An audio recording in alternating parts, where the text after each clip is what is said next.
कैसे भी अगर इंसान को शदीद किस्म की घबराहट हो, उसका जिस्म बेजान हो जाए, इसकी क्या वजूहात होती हैं और इसका हल हम कैसे कर सकते हैं? अदनान भाई, बसा औक़ात इंसान की इस तरह कंडीशन हो जाती है और ये मुख्तलिफ वजूहात की बिना पे हो सकती है। बाज़ लोग तो इसको जादू का मसला कहते हैं कि जी जब जादू आप पर होता है तो आपकी ये फीलिंग्स होती हैं, लेकिन इसमें ना हम हर चीज़ को जादू नहीं बना सकते। अच्छा। बाज़ औक़ात हमारी साइकोलॉजिकल इश्यूज कुछ होते हैं जिसकी बिना पर हमारी तबीयत इस तरह हो जाती है। बाज़ औक़ात हमें जो है वो खौफ की वजह से ऐसे हो जाता है। बाज़ औक़ात मेडिकली प्रॉब्लम्स होते हैं जिसकी वजह से ये कंडीशंस हो सकती हैं। फॉर एग्जांपल आप देख लें कि कुछ स्टमिक इश्यूज ऐसे हैं, स्टमिक एसिडिटी का प्रॉब्लम है या कुछ इस तरह से, उसमें सेम कंडीशंस बनेगी। ठीक है। फिर इसी तरह खौफ का मसला, जिस बंदे को चाहे वो जादू जिन्नात का खौफ है, चाहे वो किसी भी चीज का खौफ है, आपने देखा होगा अक्सर पेशेंट्स ऐसे हैं जिनको कोई गम की खबर मिलती है तो वो उनका स्टमिक अपसेट हो जाता है। बिल्कुल ऐसे ही। ठीक है जी, वॉमिटिंग शुरू हो जाएगी या कुछ भी मसला बन जाता है। मसला बन जाता है। अब ये क्या है? क्या पहले से स्टमिक खराब था, खबर मिली कोई और उनका स्टमिक खराब हो? असल में दिमाग का और इन सारी कंडीशन, इनका इंसान की बॉडी का ना दिमाग के साथ बड़ा गहरा ताल्लुक है। बिल्कुल। आप कोई भी काम करते हैं ना, यहां से मैसेज करते हैं, यहां से मैसेज जाता है। आपने हाथ को हरकत देनी है तो यहां से मैसेज जाएगा कि हाथ से फलां चीज उठा के, और ये नैनो सेकंड से भी कम वक्त लेता है। बिल्कुल। ठीक है जी, कि इसमें हम मैसेज देते हैं और वो काम हमारा हाथ करता है।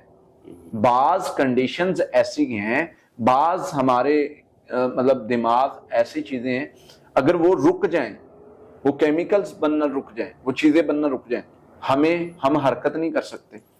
जिस्म का वैसा बेजान हो जाता है, बेजान हो जाता है, हरकत नहीं कर सकते। इवन आपको फॉर एग्जांपल इधर हाथ में सुई भी लगेगी तो आपको महसूस नहीं होगा, फील करने की कंडीशन खत्म हो जाएगी, फील नहीं होगा, आप कोई चीज उठा नहीं सकते, हिला नहीं सकते। तो ये एक बड़ा अल्लाह ने निजाम बनाया हुआ। अब दिमाग पर जब बनता है ना प्रेशर, चाहे वो टेंशन का हो, चाहे वो खौफ का हो, वो जादू जिन का खौफ हो, किसी भी चीज का, मैं जरा जादू जिन से हट के बात कर रहा हूं। ठीक है। उससे क्या होता है? प्रेशर बनता है और वो प्रेशर फौरी असरअंदाज होता है स्टमक पे। स्टमक पे असरअंदाज होता है तो वो एसिडिटी बढ़ा देता है, या उससे रिएक्ट जो होता है, उससे क्या होगा?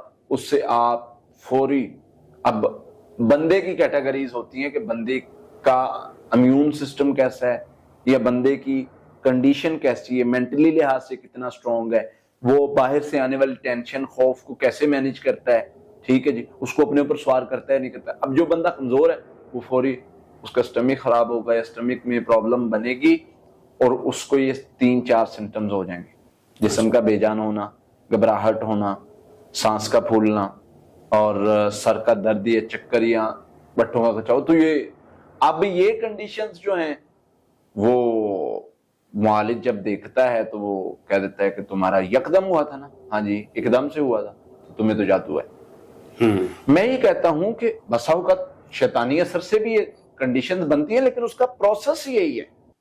अच्छा। यानी शैतानी असर अगर मसला बनाएगा या जादू जिन्नात की वजह से, तो अटैक आपके दिमाग पर और सोच पर और खौफ और वसवसे के जरिए ही होगा। लेकिन अगर हम उधर ही कंट्रोल कर लें तो वो आगे। हाँ वही चीज है ना। मैं एक चीज आपने गौर की है, मैं बार बार एक चीज की तरफ तवज्जो दिलाता हूँ, खौफ वसवसा, खौफ वसवसा।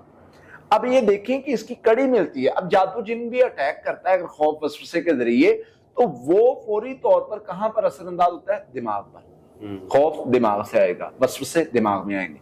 अब वो फिर रिसर्कल होते रहते हैं और असरअंदाज होते हैं, और उसकी वजह से हमारी बॉडी रिएक्ट करती है, उसकी वजह से घबराहट होती है, उसकी वजह से जिस्म बेजान होता है, उसकी वजह से गुस्सा आता है, सारी कंडीशन। तो ये कुछ मामलात हैं, इनको एक तरीके के साथ हमें हैंडल करना होता है, हल करना होता है। तो वो उस तरीके से हम करेंगे तो इंशाल्लाह अल्लाह की रहमत से मामला हल हो जाएंगे इंशाल्लाह। इसमें एक तो ये करना होता है कि पढ़ाई के जरिए अपने आप को स्ट्रॉन्ग करना है, हिफाजती पढ़ाई ले लें, औज़ुबिल्लाह ले लें, ला हौला वला कुव्वता इल्ला बिल्लाह। दूसरे नंबर अपने खौफ को मैनेज करना होता है। खौफ को अपने ऊपर उतना सवार ना होने दे कि आप उससे उठ ना सके, निकल ना सके। तीसरे नंबर पे होता है वसवसा।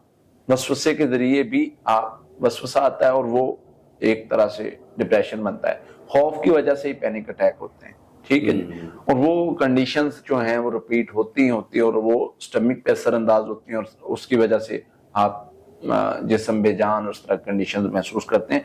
तो खौफ वसवसे को मैनेज करना है। तीसरी चीज होती है आपकी डाइट। अच्छा, अपनी डाइट को बेहतर करें। क्यों आप मतलब थोड़ा सा प्रॉब्लम बनता है तो आपका स्टमक अपसेट हो जाता है, बाजारी चीजें हैं, मतलब सारी चीजों को आपने ना बेहतर करना है। और बस औकात सिर्फ स्टमक का प्रॉब्लम होता है, ठीक है ना जी। तो वो सारी कंडीशंस होती हैं।